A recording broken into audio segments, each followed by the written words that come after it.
नमस्कार, आदाब, सत श्री अकाल। न्यूज IBN 2020 में आपका स्वागत है। सच कभी छुपता नहीं, IBN कभी रुकता नहीं। मैं सरवर खान करीवाला आपको दिन भर की खबरों से रूबरू। मैं पत्रकार अनिल वर्मा आज मुंबई के टिटवाला शहर में आया हूं।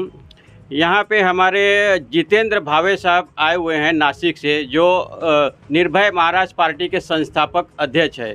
उन्होंने काफ़ी लड़ाई लड़ी है भ्रष्टाचार के खिलाफ। जो सरकारी अधिकारी भ्रष्टाचार करते हैं वो जनता को उन्होंने लाइव दिखाया है। तो हम जितेंद्र भावे साहब से आज पूरी जानकारी लेंगे कि ये लड़ाई आगे कैसे लड़ा जाए। और दूसरी बात, जो कर्ज से पीड़ित व्यक्ति हैं उनको ये मार्गदर्शक करेंगे कि कर्ज से जो पीड़ित है वो ज़रा भी डरे नहीं, क्योंकि जितेंद्र भावे साहब और उनकी पूरी महाराष्ट्र की टीम उनके साथ है। तो हम जितेंद्र भावे साहब से ज़रा जानकारी लेंगे। सर, कौन से भी फाइनेंस कंपनी से कर्जा लेना ये कोई अपना गुनाह नहीं है, क्योंकि कर्जा जब लेते हैं तो 50-60 साइन देते हैं उनको एज अगेंस्ट। तो हम चोर उचक के दरोडेखोर है नहीं। हम कौन है? भिखारी है क्या? भिखारी भी नहीं है। हम है कर्जदार, और कर्जा ये अर्जी दे के मिलता है। बाकायदे 60-70 साइन देते हैं हम लोग। तो हमें ग्राहक का पूरा दर्जा और हक मिलना चाहिए। और इस देश में ग्राहक को भगवान माना गया है, ग्राहक को राजा माना गया है, पर ऐसा होता है नहीं। सारी छोटी छोटी पत्र संस्थाएं, कोऑपरेटिव बैंक, शेड्यूल्ड बैंक्स और ये फाइनेंस कंपनियां कर्जदार को गुनहगार साबित करते हुए उसको इतना उसका एक्सप्लॉयटेशन करती है, उसका हक छीन लेती है। इसके खिलाफ निर्भय महाराष्ट्र पार्टी पूरे महाराष्ट्र में अभियान चला रही है। उसमें स्पेशली नासिक में इंडसइंड बैंक में मुझ पर हमला हुआ, और वो सारे जो वसूली माफिया जो है, फाइनेंस कंपनियों के वसूली माफियाओं की जो गैंग है, उस गैंग को मैं कहना चाहता हूँ कि DRA का कोर्स आपको करना है, और आपका गुनहगारी रिकॉर्ड हो तो उसकी छानबीन होनी चाहिए। और जिसने कुछ किया ना हो वो डरे क्यों किसी से। और आपका जो पुलिस वेरिफिकेशन है वो भी होना चाहिए। पुलिस वेरिफिकेशन का सामना करो। अगर आप संत सज्जन हो तो पुलिस वेरिफिकेशन जाके धड़ल्ले से कर लो। क्या मुसीबत है आपको? उसमें क्या आपत्ति होनी चाहिए? उसमें कोई आपत्ति नहीं होनी चाहिए। अगर आप गुनहगार नहीं हो, अगर आपका कोई क्रिमिनल रिकॉर्ड नहीं है, तो आपका क्रिमिनल रिकॉर्ड चेक होना चाहिए। और ऐसी मांग मैं क्यों कर रहा हूँ? तो आप कर्जदारों को जिस तरह से एक्सप्लॉइट कर रहे हो, तो पीड़ित कर्जदार जो है, बहुत सारे लोगों ने आत्महत्या का रास्ता चुन लिया है। ये आत्महत्या ये नहीं होनी चाहिए। कितने रुपयों के लिए आत्महत्या हो रही है? ज़्यादा से ज़्यादा 10 लाख, 15 लाख, 20 लाख रुपए के लिए। और एक इंसान की कीमत इतनी कम नहीं हो सकती। उसकी बीवी बेवा हो जाती है, उसके बच्चे यतीम हो जाते हैं, उसके माँ बाप का आधार छीन लिया जाता है। ये अच्छी बात नहीं है। पैसा डूब गया तो चलेगा, ये प्राइवेट फाइनेंस कंपनियाँ डूब गई तो भी चलेगा, पर मेरा भारतीय आदमी जो है, जो नागरिक है, वो जिंदा रहना चाहिए, क्योंकि वो बचेगा तो देश बचेगा। और इस प्रकार से हमें कर्जा लेने की नौबत किसने लाई हमारे ऊपर? ये सरकार जिम्मेदार, माया जाल है। ये माया जाल है। ये सरकार जिम्मेदार है उसके लिए। सरकार ने अगर ऐसी नौबत नहीं लाई होती तो लोगों ने कर्जा नहीं उठाया होता। और DRA बोले तो डेब्ट रिकवरी का जो कोर्स है, DRA का जो कोर्स है, वो होना चाहिए। क्यों नहीं होना चाहिए? उसमें से आप लोगों को पढ़ाया जाएगा, सिखाया जाएगा रिकवरी कैसी करनी चाहिए। आपको इंसान बना के रखेगा वो DRA का कोर्स। पुलिस वेरिफिकेशन भी आपको इंसान बना के रखेगा, क्योंकि आप राक्षस बन चुके हो। और ये राक्षस को ख़त्म करने के लिए निर्भय महाराष्ट्र पार्टी काम कर रही है पूरे राज्य भर में। तो किसी भी कर्जदार को डरने की ज़रूरत नहीं है। वो गुनहगार नहीं है। हाँ, उनको हम पैसा देंगे क्या? निर्भय महाराष्ट्र पार्टी पैसा देगी, पैसे का मदद करेगी? बिल्कुल भी वैसा नहीं देगी, क्योंकि निर्भय महाराष्ट्र पार्टी खुद 0 बजट इलेक्शन पे विश्वास करने वाली पार्टी है। किसी को पैसा नहीं मिलेगा। पर आपका जो एक्सप्लॉयटेशन हो रहा है उससे छुटकारा पाने के लिए हमारे पास बहुत सारे तौर तरीके हैं।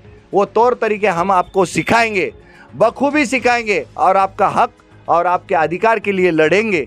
और आपने आत्महत्या तक नहीं जाना चाहिए, ऐसी बुरा सोचना नहीं चाहिए। इसलिए हमारा काम जारी है। मैं आगे भी जानकारी दे दूं, जो कर्ज के रिकवरी बैंक वाले से प्रताड़ित होकर फांसी लगाया था, सभी को पता होगा। और उसके बाद देखा जाए, अगर कोई कर्ज के मैटर में कोई संगठन आगे आता है तो बैंक वाले एक तो चोरी भी करते हैं, सीना जोरी भी करते हैं। इसका एक जीता जागता सबूत है भावेश साहब के ऊपर। उन्होंने दादागिरी करके हमारे जो गृह मंत्री अमित शाह को लेटर भेजे, पुलिस आयुक्त को लेटर भेजे कि इनको कंट्रोल किया जाए कि हमारे रिकवरी वाले को न डराए धमकाए। देखा जाए तो जिस एरिया में कर्ज पीड़ित व्यक्ति है उस एरिया के ही गुंडे को वो लोग अथॉरिटी देते हैं रिकवरी के लिए, जिस जगह वो रहते हैं। और उनका कोई लाइसेंस नहीं, कोई DRA सर्टिफिकेट नहीं। और DRA सर्टिफिकेट जो मिलता है वो 3,000 रुपये में मिलता है। ये पुलिस आयुक्त नासिक के लिए जो हमारा तकरार अर्जी दिया है उससे ये सब हास्यास्पद है, पूरा लिखा हुआ है। चोर तो चोर, चोरी तो चोरी, सीना जोरी चालू है।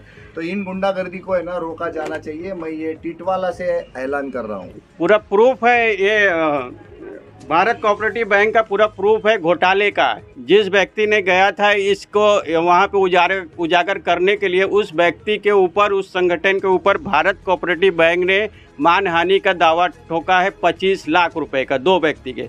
तो इनको कैसे सबक सिखाया जाए, ये कोई बैंक वाले मान नहीं रहे। देखो, इज्जत उसकी होती है जो समाज में अच्छा काम करता है। और कौन सा उन्होंने ये किया है, केस किया है, मानहानि। अरे जिसका मान सम्मान होता है उसके ही मान और सम्मान की हानि हो सकती है। जो बेईमान हो उसके मान सम्मान की क्या हानि होगी? ये बेईमान लोग हैं, कर्जदारों को गुनहगार समझ के उनका एक्सप्लॉयटेशन करते, उनको प्रताड़ित करते हैं। ये प्रताड़ित करने वाले लोग जो है वो इंसान नहीं है, वो हैवान है, मानव के रूप में हैवान है। इनको रोकना ज़रूरी है और उनको रोकने के लिए निर्भय महाराष्ट्र पार्टी पूरे महाराष्ट्र राज्य में काम कर रही है। जो भी पीड़ित हो हमारे से संपर्क करे और बिल्कुल आत्महत्या का रास्ता, खुदकुशी का रास्ता कोई भी हालत में ना अपनाएं। इस देश में 2 लाख करोड़ रुपए का डुबाने वाले लोग थे, वो लोग 2 लाख करोड़ रुपए का कर्जा इस केंद्र सरकार ने उनका माफ़ किया है। उसका सारा लोड सामान्य जनता के ऊपर आया है। तो सामान्य जनता से किसी ने आत्महत्या करने की कोई आवश्यकता नहीं। निर्भय महाराष्ट्र पार्टी बड़ी निर्भयता से, जो निर्दयता से उनके साथ व्यवहार कर रहे हैं, उनके खिलाफ खड़ी है। और आपकी जान जोखिम में डालना अच्छी बात नहीं होगी। और मेरा हर एक भारतीय नागरिक वो जिंदा रहना चाहिए और वो आत्मसम्मान के साथ उसकी ज़िंदगी उसने बितानी चाहिए, इसके हक में है।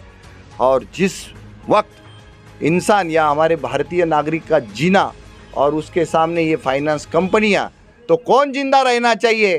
तो निर्भय महाराष्ट्र पार्टी का सही कहना है कि निर्भय महाराष्ट्र पार्टी कहती है फाइनेंस कंपनियां बंद हो जाए, पर हमारा भारतीय नागरिक जो है वो मरना नहीं चाहिए। फाइनेंस आज नहीं तो कल बंद होना पड़ेगा और जितने भी पीड़ित हैं उनको बाहर निकालना हमारी सभी जो निर्भय महाराष्ट्र पार्टी की टीम है वो उनका साथ दे के करेंगे। मैं बहुत बहुत धन्यवाद करता हूँ जितेंद्र भावे साहब का, बहुत बहुत धन्यवाद। हमारे चैनल को शेयर, लाइक और सब्सक्राइब करना ना भूलें। बेल आइकन दबाएं, हमारे चैनल को सब्सक्राइब करें और लाइक करें।